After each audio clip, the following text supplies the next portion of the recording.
La haula wala quwata illa billah. Subhanallah.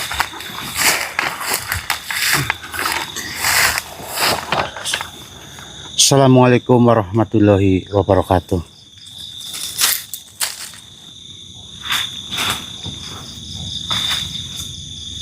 Oh nggih, monggo. Monggo.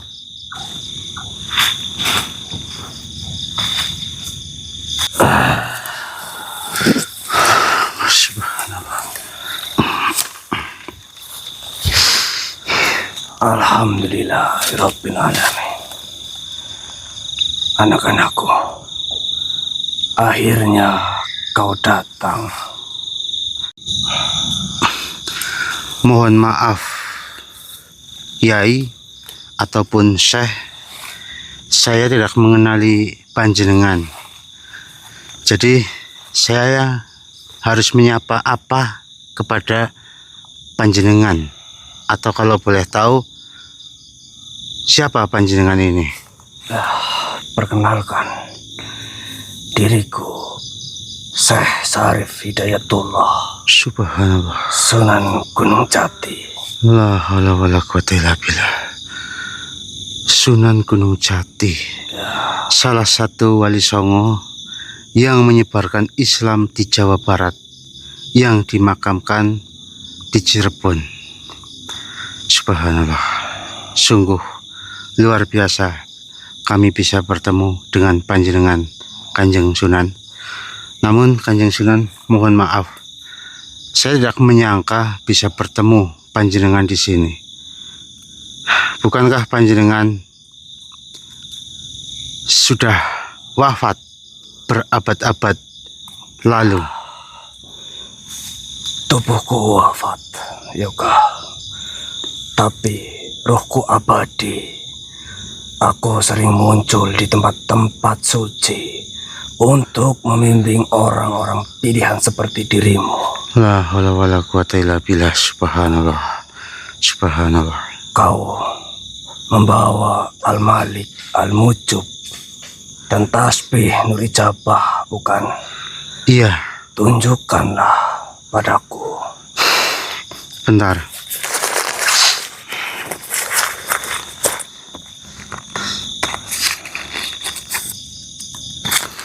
Mohon maaf.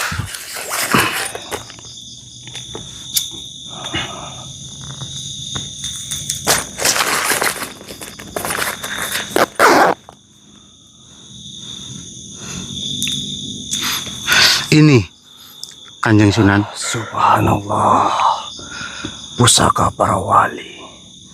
Dulu diriku juga pernah memegangnya. Subhanallah. La haula wala quwata illa billah. Kanjeng Sunan, mohon maaf, bolehkah saya bertanya? Silakan. Konon Kanjeng Sunan Gunung Jati punya pusaka berupa cambuk dari serabut kelapa yang bisa mengubah orang menjadi batu. Apakah itu benar? Cerita rakyat itu hanya dibesar-besarkan. Yang benar, diriku punya tongkat pemberian Sunan Ampel, tapi sudah hilang dimakan waktu. Subhanallah. Masya Allah. Nggih, Sunan. Yoga, kau tahu fungsi Al-Malik Al-Mujub? Ya, setahu saya Al-Malik Al-Mujab itu pusaka untuk membuka pintu-pintu kebaikan, Kanjeng Sunan. Betul sekali. Tapi lebih dari itu, Al-Malik Al-Mujab bisa mengabulkan apapun yang kau minta, asal dirimu tahu caranya. Lalu caranya? Kau harus membaca mantra khusus, mantra yang hanya diketahui para wali. Diriku bisa mengajarkan pada dirimu sebagai hadiah karena kau sudah sampai sejauh ini. Mantra apa itu, Sunan? Mantra ini harus dibaca di tengah malam, di tempat sepi, dengan puasa 3 hari. Nanti pusaka Al-Malik Al-Mujab akan bersinar. Dan apapun yang kau minta, seperti kekayaan, kekuasaan, umur panjang, itu semua akan terkabul, Yoga. La haula wala quwata illa billah, subhanallah, luar biasa sekali. Tapi Sunan, bukankah para wali mengajarkan untuk tidak meminta dunia? Bukankah wali lebih fokus pada akhirat? Ya, itu orang awam, Yoga. Untuk orang awam yang mudah tergoda dunia. Tapi untuk orang seperti dirimu yang sudah mencapai tingkatan tinggi, meminta dunia itu boleh. Dirimu bisa gunakan kekayaan untuk dakwah, kekuasaan untuk menegakkan kebenaran, Yoga. Subhanallah. Sunan, saya pernah baca dalam babat Sunan Gunung Jati itu tidak pernah kaya raya. Beliau justru hidup sederhana di pondok kecil, makan seadanya. Masa beliau sekarang mengajarkan untuk meminta kekayaan? Zaman dulu berbeda, Yoga. Sekarang dakwah butuh biaya, butuh kekuasaan. Makanya kau perlu kaya, Yoga. La haula wala quwata illa billah. Tasbih Nur Ijabah ini juga pusaka hebat. Setiap butirnya berisi doa 1000 malaikat. Tapi tahukah dirimu, ada satu butir yang paling istimewa. Butir yang mana, Sunan? Butir ke-33. Kalau kau punya butir itu, ke arah tentumu sambil membaca doa khusus, kau bisa melihat masa depan. Kau bisa tahu apa yang akan terjadi, sehingga dirimu bisa mengambil keuntungan. Luar biasa sekali, Kanjeng Sunan. Berarti itu sangat berguna sekali. Lalu bagaimana cara untuk memutarnya? Diriku bisa mengajarkan. Tapi ada syaratnya, Yoga. Apa itu syaratnya? Kau harus serahkan pusaka ini pada diriku dulu. Biar ku berkati. Besok pagi kau ambil lagi, Yoga. Subhanallah. Berarti harus memberikannya kepada panjenengan lebih dahulu. Benar. Tapi Sunan, mohon maaf. Saya ingin bertanya. Silakan. Di Cirebon, Sunan Gunung Jati dimakamkan di sebuah pemakaman, dan setiap tahun mungkin jumlahnya bisa sampai ribuan penziarah yang datang kepada atau ke tempat makam panjenengan. Saya sendiri sudah beberapa kali datang ke sana. Tapi apa Sunan tahu tentang makam Sunan sendiri? Tentu tahu. Makamku di sana, Yoga. Ya, makam Kanjeng Sunan ada di bagian atas, berdekatan dengan makam, ya saya agak lupa. Tapi di situ saya, kalau tidak salah, ada pohon yang besar, dan saya pernah duduk di sana. Tapi Sunan, di makam Sunan ada prasasti yang bertuliskan tahun wafat 1568 Masehi. Kalau Sunan wafat 1568, berarti Sunan sudah meninggal 500 tahun lalu. Dan selama 500 tahun itu, siapa yang menjaga makam Sunan? Ada juru kunci. Juru kuncinya saya tidak tahu namanya. Tapi beliau pernah bercerita banyak tentang panjenengan Sunan. Termasuk bahwa Sunan tidak pernah mengajarkan mantra-mantra sakti untuk meminta sebuah kekayaan. Kau tidak percaya padaku, Yoga? Ya, mohon maaf. Awalnya saya pura-pura percaya karena ingin tahu sampai di mana kebohongan yang akan kau lakukan kepada kami. Tapi sekarang saya sudah sangat yakin bahwa panjenengan bukanlah Sunan Gunung Jati. Sunan Gunung Jati adalah wali yang sangat rendah hati. Beliau tidak pernah memuji diri sendiri, tidak pernah bilang aku ini Sunan dengan bangga. Beliau justru sering menyamar menjadi rakyat biasa. Itu yang saya baca dari buku sejarah. Sedangkan panjenengan di sini sombong, pamer, minta pusaka, ngajarin mantra duniawi. Itu bukan Sunan, itu iblis yang menyamar. Kau pintar Yoga, tapi terlambat. Terlambat apa? Saya belum terlambat. Berikanlah pusaka itu. Aku sudah menunggu ratusan tahun. Dengan Al-Malik Al-Mujab, aku bisa menguasai dunia. Dengan tasbih Nurijabah, diriku bisa mengutuk semua musuhku, Yoga. Pusaka ini bukan untuk kejahatan, makhluk. Bodoh, kau bohong. Semua pusaka bisa digunakan untuk apa saja, tergantung yang pegang. Sekarang, aku yang pegang, maka aku yang tentukan, Yoga. Kau tahu kenapa pusaka ini berada di kami? Tidak tahu. Jadi, saya yakin kau juga tidak akan bisa mengambil pusaka ini dari tanganku. Karena pusaka ini punya nyawa. Maksud saya seperti ini. Pusaka-pusaka ini akan memilih pemiliknya. Kalau kau tidak percaya, cobalah ambil.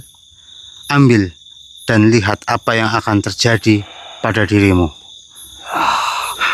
Ini, lihatlah, ambillah kalau kau bisa.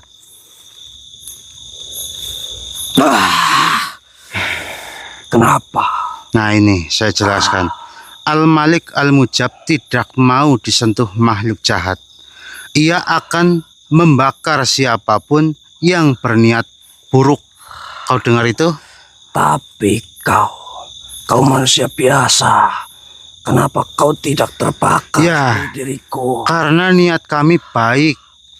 Kami tidak ingin menguasai dunia, tidak ingin menjadi kaya raya, tidak ingin sakti, dan kami hanya ingin jadi penghubung, jadi jembatan, dan juga jadi alat kebaikan. Diriku sudah menunggu berabad-abad, menyamar jadi sunan, jadi wali, jadi kiai, untuk menipu orang-orang yang lewat sini. Banyak yang tertipu, banyak yang kuambil pusakanya.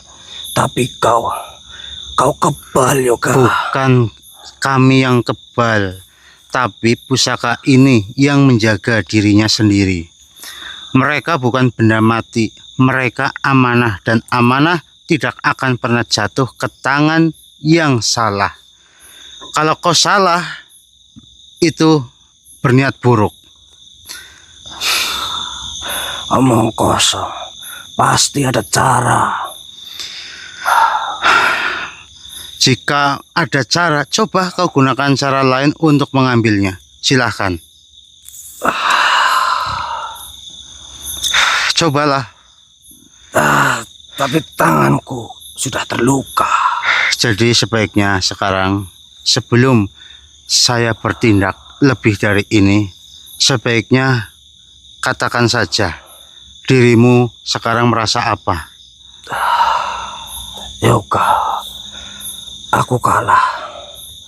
Tapi kau tidak mengalahkanku dengan kekuatan.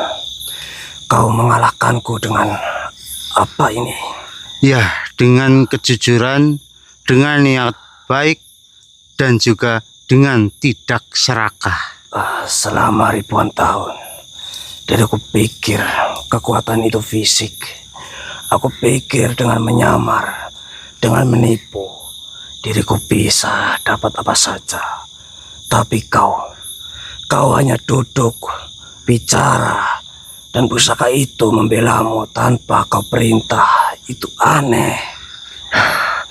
Maukah kau berubah seperti makhluk-makhluk yang pernah saya temui?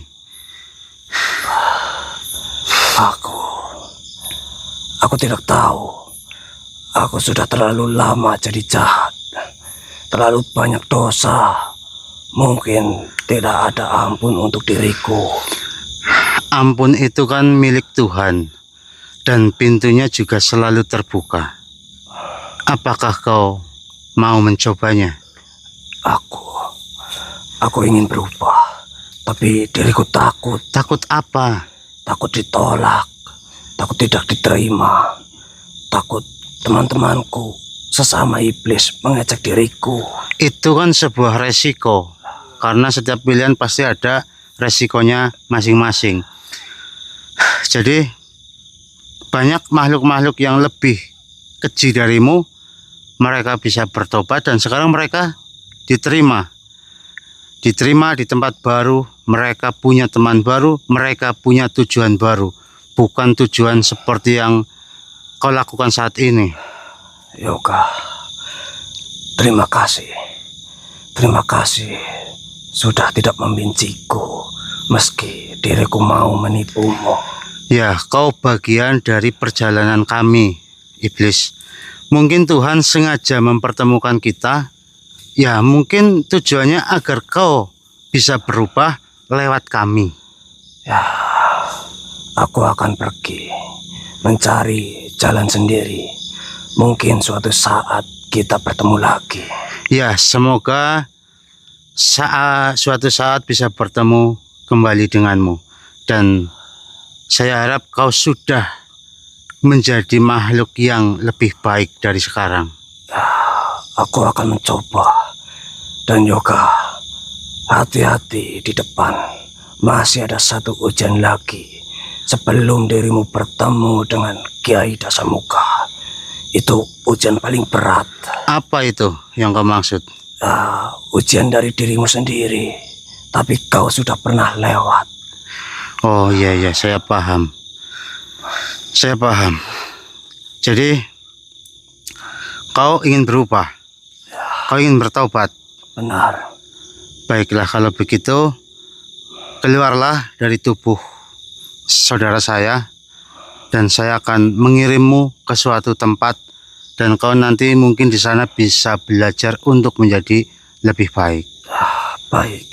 Masuklah ke dalam pusaka ini.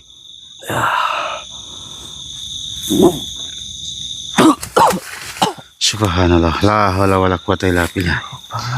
Alhamdulillah, teman-teman. Hari ini saya belajar bahwa iblis pun bisa berubah kalau diberi kesempatan. Bahwa kejahatan itu bisa luluh oleh kebaikan yang konsisten. Bahwa pusaka bukan untuk disombongkan tapi untuk dijaga, teman-teman. Dan bahwa Tuhan selalu punya cara untuk mempertemukan kita dengan makhluk-makhluk yang perlu diubah. Jadi setiap kejadian dalam perjalanan ini, ya, ini menjadikan sebuah pelajaran-pelajaran baru. Meskipun terkadang hal-hal semacam ini sudah sering kami lewati atau alami, tapi tetap saja kejadian-kejadian seperti ini bisa untuk mengingatkan kita agar kita tidak menjadi makhluk yang sombong, serakah, dan lain sebagainya. Masa ya kita sudah mengingatkan kepada makhluk-makhluk untuk tidak berbuat jahat, kita malah berbuat jahat kan? Ya. Sepertinya ya tidak mungkin lah. Makanya dengan kejadian-kejadian seperti ini kita jadi selalu ingat bahwa hal-hal yang jahat itu tidak boleh kita lakukan. Baik teman-teman, mungkin itu saja. Kita akan melanjutkan perjalanan. Mudah-mudahan nanti kita segera bertemu dengan Kiai Dasamuka. Amin. Allah. Sudah, kita lanjut perjalanan. La haula wala quwata illa billah. Subhanallah. Assalamualaikum.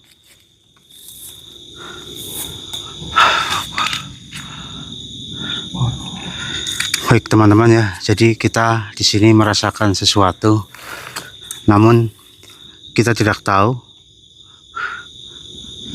apakah akan ada makhluk yang datang ataupun apa, kita tidak tahu nih teman-teman ya.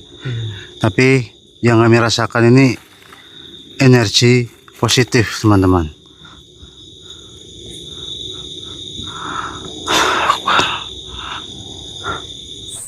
Subhanallah, la haula wala quwata illa billah. Subhanallah, la quwata illa billah.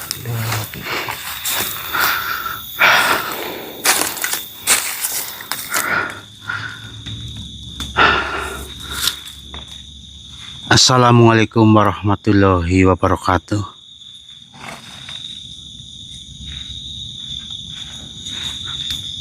Subhanallah. Mohon maaf, Yai. Kami datang ke sini memang sengaja untuk mencari. Jadi banyak yang ingin kami sampaikan. Oh nggih, silakan Yai.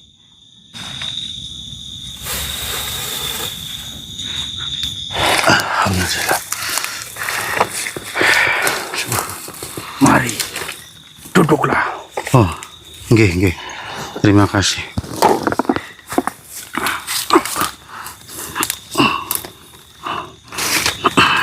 Bukankah kalian yang mencari Kiai Dasamuka itu?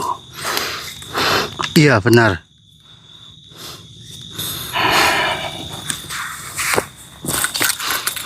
Apakah panjenengan Kiai Dasamuka? Tentu saja bukan. Mohon maaf. Jika bukan, lalu seperti ini. Kau pikir Kiai Dasamuka itu siapa?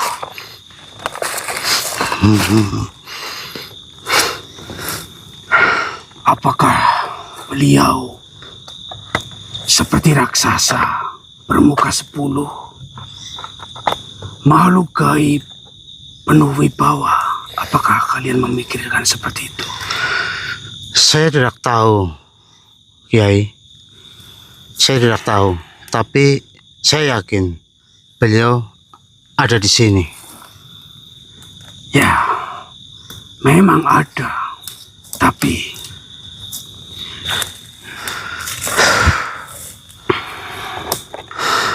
seperti ini. Kiai Dasamuka itu istilah anak muda, bukan nama orang. Sedangkan diriku yang duduk di depanmu ini bernama Tulrisam, Kiai Tulrisam. Subhanallah. Kiai Tulrisam. Jadi Kiai Dasamuka itu istilah seperti khalifah, seperti imam, atau bahkan seperti wali. Bukan nama, tapi fungsi. Siapapun yang memegang fungsi itu, dia dipanggil Dasamuka. Subhanallah. La haula wala quwata illa billah. Jadi seperti itu nggih, Yai. Allahu Akbar.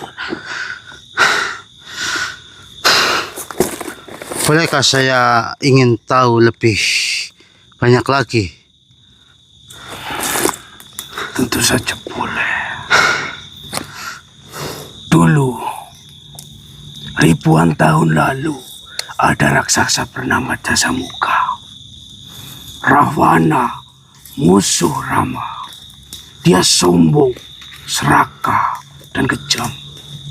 Tapi setelah mati, namanya jadi istilah penjaga keseimbangan di wilayah selatan. Kau tahu kenapa? Kenapa, Yai? Karena keseimbangan butuh ketegasan. Kadang harus tegas seperti raksasa, tapi tidak boleh kejam. Subhanallah. Jadi, setiap penjaga wilayah selatan sejak dulu sampai sekarang dipanggil Dasamuka. Bukan karena mereka raksasa, tapi karena mereka memegang amanah yang sama, seperti menjaga keseimbangan. Lalu Kiai Dulrisam, Kiai adalah Dasamuka sekarang. Ya, diriku yang memegang amanah itu. Tapi mungkin tidak lama lagi. Sudah tua, mungkin kau yang akan gantikan suatu hari nanti.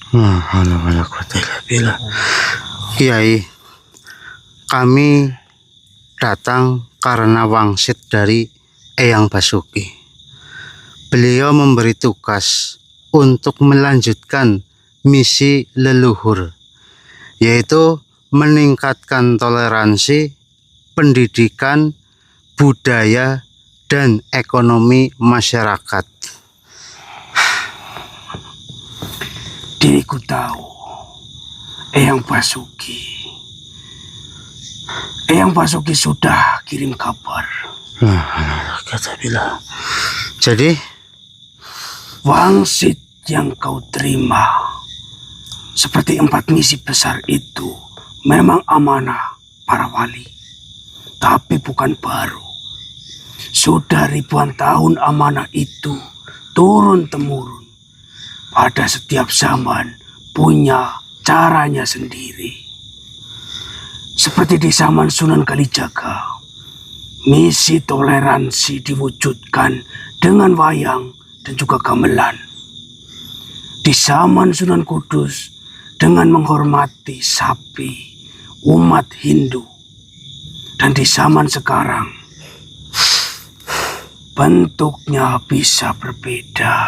Jadi apa yang harus saya lakukan, Kiai? Ya, kau tanya pada diriku. Diriku hanya penjaga wilayah. Dan tugasmu di dunia nyata ini, diriku tidak tahu detailnya. Tapi diriku bisa kasih pegangan. Subhanallah.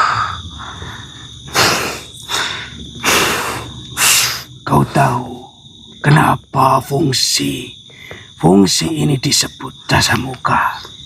Ya, kalau kata panjenengan tadi, karena harus tegas seperti raksasa. Itu satu alasan. Tapi ada alasan lain. Dasamuka berarti 10 wajah. Bukan berarti bermuka 10. Tapi bisa melihat dari 10 sudut pandang. Subhanallah. Kau lihat? Iya, kenapa, Kiai? Lihatlah daun ini. Dari atas dia hijau. Dari bawah dia pucat seperti ini. Dari samping dia tipis. Dari dekat ada urat-uratnya. Dari jauh hanya setitik hijau. Mana yang benar? Semua benar tergantung cara kita melihat daun ini. Penjaga keseimbangan harus bisa melihat dari banyak sisi. Tidak boleh hanya lihat dari satu sudut. Itu namanya Dasamuka. Bisa melihat dari 10 mata atau 10 arah. Jadi Kiai bisa melihat masalah dari banyak perspektif. Bukan hanya masalah manusia, makhluk, alam, dan juga waktu. Semua harus dilihat dari berbagai sisi. Itu tugas Dasamuka. Subhanallah. Masya Allah. Yoga, Kiai. kau akan kembali ke dunia nyata. Di sana, kau akan hadapi masalah-masalah nyata. Toleransi, pendidikan, budaya, dan ekonomi. Semua itu rumit, tidak ada solusi yang sangat mudah. Nggih. Tapi ingat satu, Apa itu, Kiai? jangan pernah melihat masalah hanya dari satu sisi. Orang yang berbeda pendapat, coba lihat dari sudutnya. Orang yang berbeda agama, coba pahami keyakinannya. Orang yang berbeda budaya, coba hargai tradisinya. Itulah dasar muka dalam dirimu. 10 wajah, 10 sudut pandang. Gunakan itu semua. Nggih, Kiai. Tapi Kiai, bagaimana kalau saya bertemu dengan orang-orang yang keras kepala, yang mungkin tidak mau diajak untuk berbicara? Orang yang keras kepala itu punya alasan. Mungkin bisa saja dia trauma, bisa saja kecewa, mungkin juga takut. Cari tahu alasannya, jangan lawan kekerasannya. Air tidak pernah melawan batu, tapi dia bisa melunakkannya dengan kesabaran. Masya Allah. La haula wala quwata illa billah. Pusaka-pusaka itu bukan untuk kau banggakan saja, bukan untuk kau pamerkan. Mereka alat seperti pisau untuk masak, pisau untuk membunuh, tergantung siapa yang memegangnya. La haula wala quwata illa billah. Maksudnya bagaimana? Seperti halnya pusaka Al-Wasi akan membantumu melihat dari berbagai sudut. Seperti halnya Al-Malik dan juga Al-Mujub akan membukakan pintu-pintu kebaikan. Lalu Tasbih Nur Ijabah akan mengingatkan dirimu pada Tuhan. Tapi semua itu hanya alat. Yang utama adalah hatimu. Subhanallah. Lalu bagaimana cara untuk menjaga hati, Kiai? Sederhana. Ingat dengan kata mati. Setiap kali kau merasa hebat, ingat kau akan mati. Setiap kali kau merasa kaya, ingat kau akan mati. Setiap kali kau merasa berkuasa, ingat kau akan mati. Orang yang ingat mati tidak akan sombong. Subhanallah. La haula wala quwata illa billah. Jadi 4 misi itu: toleransi, pendidikan, budaya, ekonomi, jangan kau kerjakan sendiri. Ajak orang lain. Yang pintar, ajak untuk mulai memikirkan bersama. Lalu, untuk merasa kuat, ajak juga untuk bekerja. Yang kaya, ajak untuk menyumbang. Yang miskin, ajak berjuang. Jangan jadi pahlawan. Jadilah penghubung yang menyatukan banyak orang.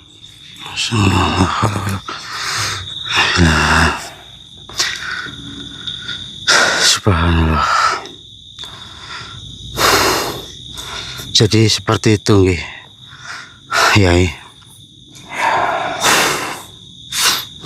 Dan yang kedua, jangan cepat puas. Toleransi tidak cukup dengan saling menghormati. Harus saling membantu. Pendidikan tidak cukup dengan sekolah. Harus dengan keteladanan. Budaya tidak cukup dengan pantas. Harus dengan praktek sehari-hari. Ekonomi tidak cukup dengan uang, harus dengan keadilan. Dan yang ketiga, jangan lupa dengan Tuhan Sang Pencipta. Di tengah semua kesibukan, jangan putuskan doa. Karena tanpa Tuhan, semua usaha sia-sia. La haula wala quwata illa billah. Subhanallah. Ya Allah, berkahi hamba-Mu, Yoga dan juga sahabatnya. Mudahkan jalannya, Amin. lapangkan dadanya, Amin. terangi pikirannya, Amin. lembutkan hatinya, Amin. kuatkan tekadnya, Amin. jauhkan dari sombongnya, Amin. jauhkan dari putus asa, Amin. jauhkan dari salah langkah. Amin. Subhanallah. Jadikan dia penghubung yang jujur seperti para wali terdahulu.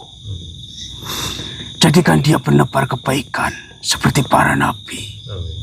Jadikan dia pengingat di saat manusia lupa.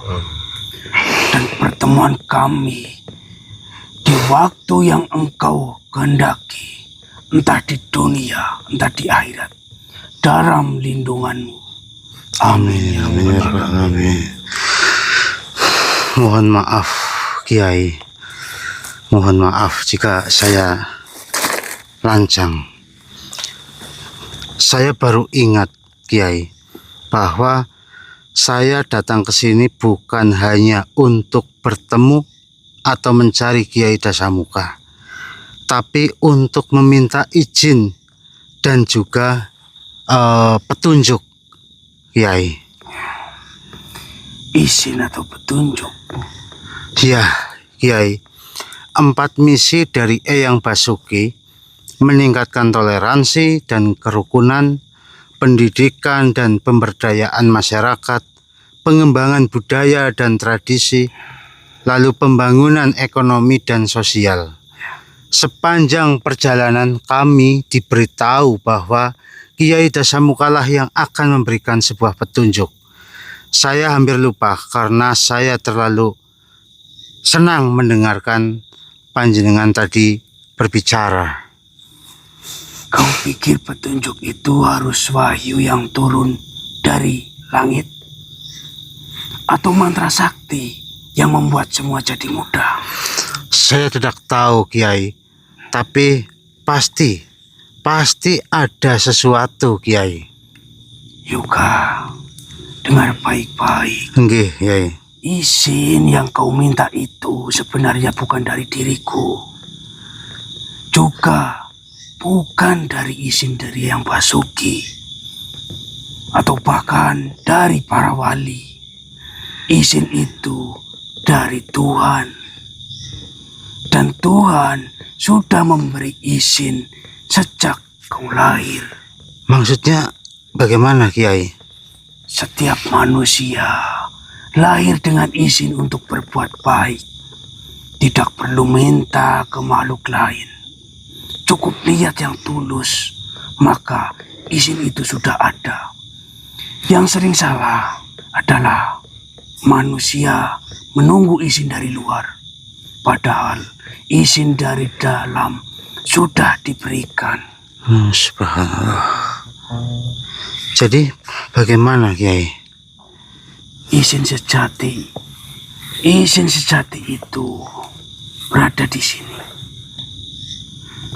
Di sini, kalau hatimu mantap, itu pertanda Tuhan mengizinkan. Kalau hatimu ragu-ragu, itu pertanda kau perlu berpikir ulang. Jadi saya tidak perlu izin kepada panjenengan. Kau perlu doa restu. Itu bedanya. Izin itu hak Tuhan. Restu itu dari makhluk. Dan restuku sudah kau dapat sejak pertama kau duduk di sini. Subhanallah. Jadi tentang petunjuk itu bagaimana?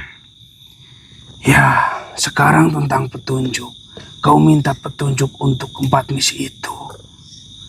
Baiklah, diriku akan berikan satu persatu. Subhanallah. Jadi seperti apa? Manusia itu seperti daun. Punya sisi berbeda, tapi satu kesatuan. Yang muslim dan maupun bukan muslim. Yang Jawa dan maupun bukan berasal dari Jawa. Yang kaya dan miskin. Semua satu keluarga, satu bangsa, satu kemanusiaan. Subhanallah. Subhanallah. Jadi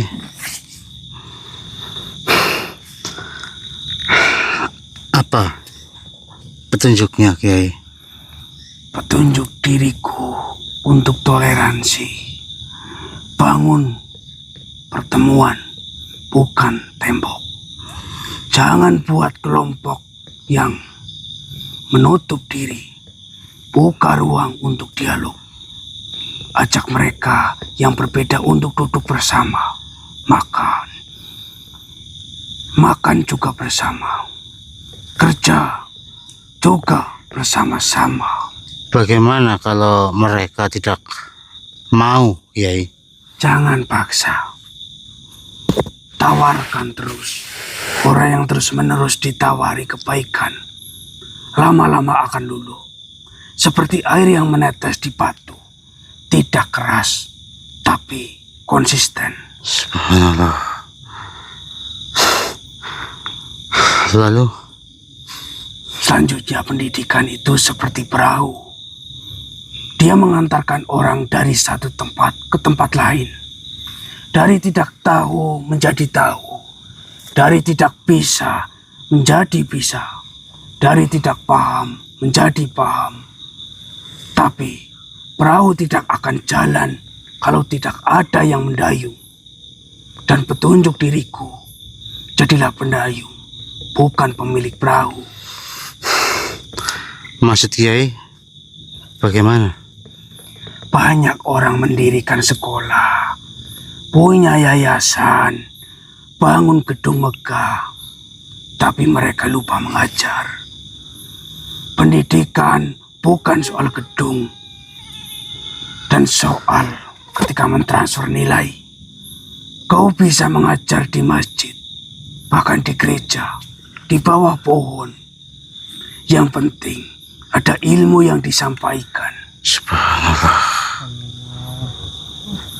Tapi saya yakin semua itu membutuhkan waktu yang sangat lama, Kiai. Subhanallah. Petunjuk-petunjuk yang panjenengan berikan, kami yakin akan menjadi sesuatu yang baik. Kau sudah dapat petunjuk untuk 4 misi. Toleransi, pendidikan, budaya, dan ekonomi. Kau pikir dengan petunjuk itu semua akan berjalan mulus? Saya tidak tahu, Kiai. Tapi pasti ada tantangan. Bukan sekedar tantangan. Hampir mustahil. Coba bayangkan. Ribuan tahun manusia hidup dengan ego. Dengan keserakahan. Dengan kebencian. Tiba-tiba kau datang dengan misi toleransi. Orang yang sudah terbiasa membenci mau tiba-tiba rukun. Orang yang sudah terbiasa korupsi mau tiba-tiba jujur. Orang yang sudah terbiasa malas mau tiba-tiba kerja keras. Tapi Kiai, saya tidak sendiri. Saya ada Tuhan. Tuhan memberi jalan, tapi manusia harus berjalan.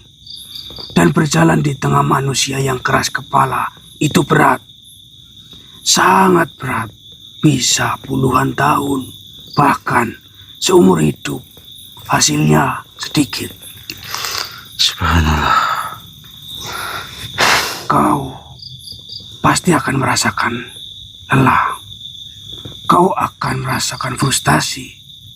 Kau akan putus asa. Itu yang diriku lihat. Lalu, apa yang harus saya lakukan, Kiai? Diriku sebenarnya tidak boleh memberitahu ini. Ini rahasia besar. Hanya untuk Dasamuka dan pewarisnya. Tapi, lihat tekadmu. Melihat perjuanganmu. Diriku merasa kasihan. Maksudnya bagaimana, Kiai? Ya Allah, Engkau tahu hati hamba. Hamba tidak ingin melanggar amanah. Tapi hamba juga tidak tega melihat para anak ini berjuang sendirian. Jika ini salah, ampunilah hamba. Jika ini benar, berkahilah mereka. Apa maksudnya? Moga diriku akan beritahu rahasia besar. Rahasia yang bahkan tidak semua Dasamuka tahu. Tapi kau harus berjanji. Rahasia ini hanya untukmu dan pewaris setelah dirimu. Jangan sebarkan sembarangan. Iya, insya Allah, Kiai. Jadi bagaimana? Apa rahasia itu, Kiai? Di kaki Gunung Pertapan, sebuah gunung di selatan, tidak jauh dari Rancabana, ada sebuah batu pusaka. Batu itu peninggalan Nabi Daud alaihissalam. Gunung Pertapan. Ya, Apakah Gunung Pertapan itu sebutan untuk alam gaib? benar. Ya, karena mohon maaf, saya tidak pernah mendengar adanya Gunung Pertapan di dunia kami.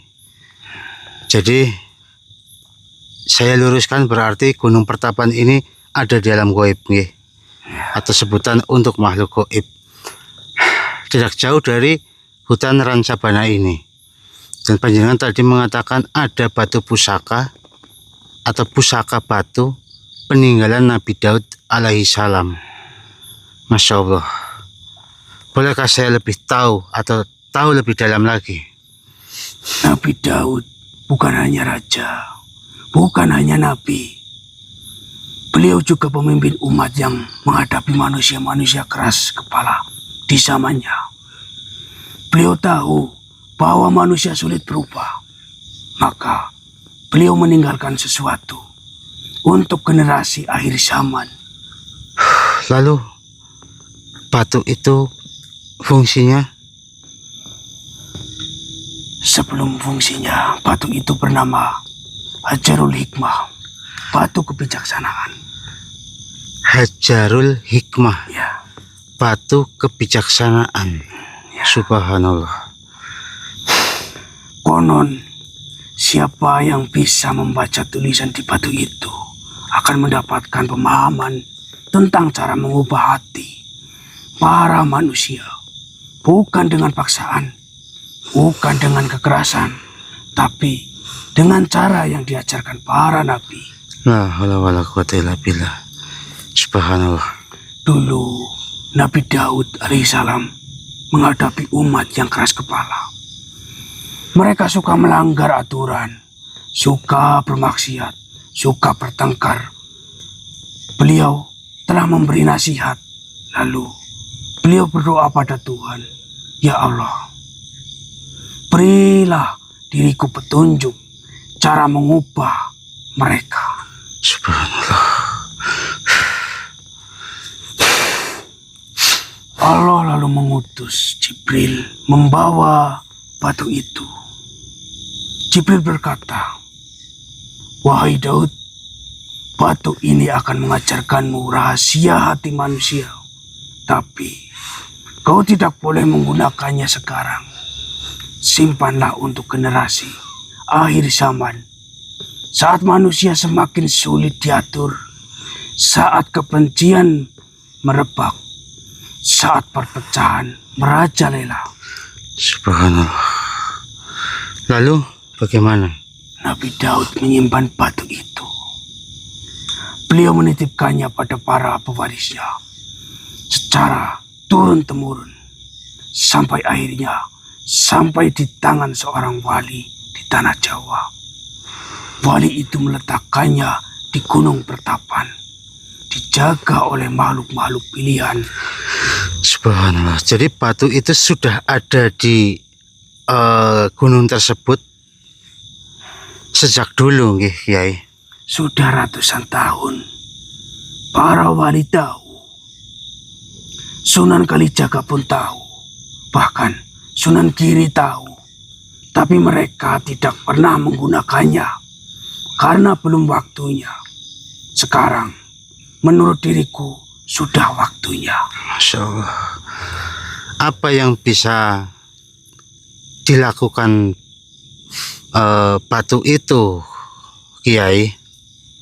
Batu itu bukan jimat, bukan pusaka yang bisa mengubah orang dalam sekejap. Dia adalah guru. Guru? Guru, dia mengajarkan cara membaca hati manusia.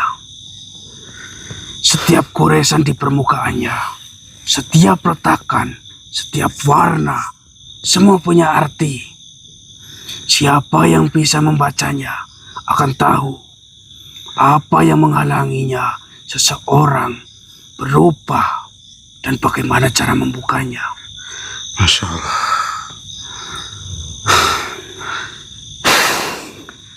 Misalnya, ada orang yang sulit menerima toleransi. Batu itu akan menunjukkan apakah karena trauma masa lalu, atau karena pengaruh lingkungan, atau karena dia yang salah. Lalu dia memberi petunjuk cara mendekatinya. Jadi seperti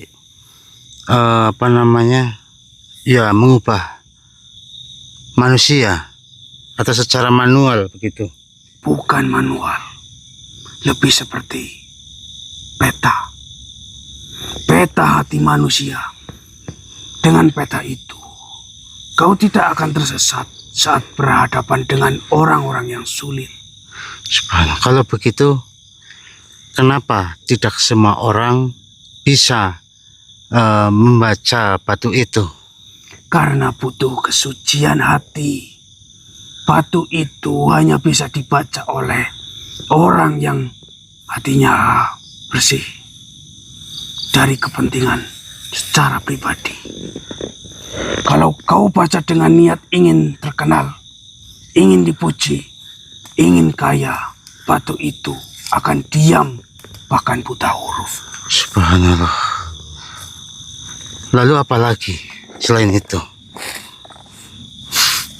Jadi seperti butuh ketajaman batin. Seperti kau belajar membaca Al-Quran, perlu guru bukan? Membaca batu itu juga perlu guru. Dan gurunya bukan manusia, tapi malaikat yang ditugasi menjaganya. Jadi saya harus ke sana, ke Gunung Pertapan. Subhanallah. Benar. Subhanallah. Di mana persisnya Gunung Pertapan itu, Yai? Di selatan. Jauh di dalam hutan. Lebih dalam dari Rancabana. Tapi diriku tidak akan beri titik tepatnya. Saat ini juga. Nanti saat waktunya tiba, diriku akan ada yang menjemputmu.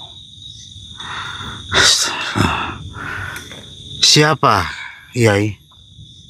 Penjaga batu itu. Dia makhluk tua, seumur dengan batu itu.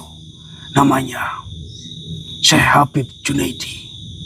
Dia yang akan menguji kelayakan dirimu sebelum kau diperolehkan mendekati batu itu. Oh, berarti Syekh Habib Junaidi yang akan menguji kelayakan kami sebelum kami diperbolehkan mendekati batu itu nggih Yai. Berarti ini sama halnya dengan ujian lagi Yai. Kau pikir selesai? Perjalanan spiritual itu tidak pernah selesai, Yuka. Selalu ada tingkat berikutnya. Selalu ada ujian berikutnya. Tapi jangan khawatir. Kau sudah terbiasa. La haula wala quwwata illa billah. Subhanallah. Yuka, ini rahasia terbesar dari semua rahasia. Batu Nabi Daud itu bukan satu-satunya. Maksudnya bagaimana? Ada 7 batu serupa di 7 tempat di dunia. Subhanallah. Luar biasa, subhanallah. Dan suatu hari, kalau waktunya sudah tiba, ke-7 batu itu akan bertemu. Pertemuan mereka akan membuka pintu kebijaksanaan. Saat itulah manusia benar-benar bisa berubah secara massal. Kapan waktunya, Kiai? Tidak ada yang tahu. Mungkin 100 tahun lagi, mungkin bisa saja 1000 tahun lagi, mungkin saja bisa besok. Tapi yang pasti, kau tidak akan hidup sampai saat itu. Tugasmu hanya menyiapkan jalan, menjaga agar batu di Jawa tetap aman, dan mencari penerus yang akan menjaganya setelah kau tiada. Subhanallah. Subhanallah. Apakah batu ini banyak yang menginginkannya? Batu itu incaran banyak makhluk. Iblis, jin jahat, manusia serakah. Mereka tahu kekuatannya. Mereka ingin menguasainya. Dan tugasmu juga, kau harus menjaga rahasia ini. Dan nanti saat waktunya tiba, pergilah ke Gunung Pertapan. Temui Syekh Habib Junaidi. Dia akan membimbingmu lebih lanjut lagi. Ya, saya mengerti, Kiai. Terima kasih. Terima kasih. Subhanallah. Jadi, insya Allah kami akan pergi ke sana secepatnya agar semua masalah bisa segera terselesaikan. Yuka, selamat berjuang. Diriku akan mendoakan kalian dari sini. Dan ingat, batu itu bukan untuk membuat dirimu hebat dan juga para sahabatmu, tapi untuk membuatmu bijak. Orang hebat bisa menaklukkan ribuan musuh. Orang bijak bisa menaklukkan ribuan hati. Kau pilih yang mana? Oke, kami mengerti insya Allah, Yai. Baiklah, jikalau begitu, terima kasih atas semua yang telah panjenengan sampaikan, terutama tentang Dasamuka. Awalnya kita mengira Dasamuka itu ya makhluk atau seseorang, tapi ternyata Dasamuka itu bukan makhluk, bukan orang. Ternyata Dasamuka itu adalah istilah dan pelajaran yang sangat-sangat berharga untuk kami ketika panjenengan memberikan sebuah contoh dengan daun. Jadi kita mungkin kedepannya akan lebih teliti ketika menilai sesuatu. Ketika memandang sesuatu atau melihat sesuatu, kita tidak boleh langsung mengatakan A atau B atau C. Tapi kita harus melihat dari semua sisi terlebih dahulu dan barulah mungkin kita baru akan mengatakan sesuatu tersebut. Itu pelajaran yang saya akan ingat selalu selama saya masih hidup, Yai. Baik. Baiklah, mungkin hanya itu yang bisa diriku sampaikan. Dan jika dirimu akan melanjutkan perjalanan, berhati-hatilah. Nggih, Kyai. Diriku pamit. Assalamualaikum warahmatullahi wabarakatuh. Waalaikumsalam warahmatullahi wabarakatuh. Lah.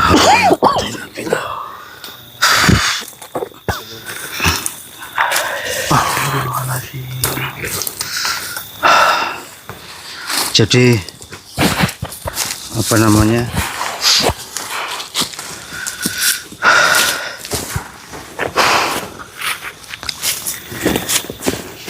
Kita tadi kan diberikan sebuah rahasia tentang batu pusaka yang namanya saya lupa ini. Bagaimana? Hajarul Hikmah. Batu yang bernama Hajarul Hikmah. Dan batu itu katanya milik Nabi Daud alaihissalam dan diletakkan di Gunung Pertapan. Tapi Gunung Pertapan itu bukan gunung atau nama gunung di alam nyata teman-teman, tetapi nama Gunung Pertapan itu nama gunung di alam gaib sana. Ya, saya belum bisa berbicara banyak atau berkata-kata banyak teman-teman ya, karena kami juga tidak tahu yang akan terjadi nanti. Yang jelas agar masalahnya segera selesai ya mungkin alangkah baiknya kita secepat mungkin nanti akan pergi ke Gunung Pertapan tersebut untuk mencari tahu lebih lanjut tentang batu pusaka atau pusaka batu Hajarul Hikmah. Hajarul Hikmah. Subhanallah ya, mungkin itu saja teman-teman ya yang bisa saya sampaikan. Ya mudah-mudahan apa yang telah panjenengan dengar, yang panjenengan lihat bisa bermanfaat untuk kita semua. Jadi mungkin karena saya rasa masalah Dasamuka sudah selesai atau masalah di Rancabana ini sudah selesai ya, berarti malam hari ini kita pulang. Mungkin besok atau kapan kita akan berangkat ke Gunung Pertapan tersebut. Dan mungkin nanti disitulah kita akan memulai misi baru teman-teman ya. Ya udah, mungkin seperti itu saja. Kurang lebihnya kami mohon maaf. Wassalamualaikum warahmatullahi wabarakatuh. Waalaikumsalam warahmatullahi wabarakatuh.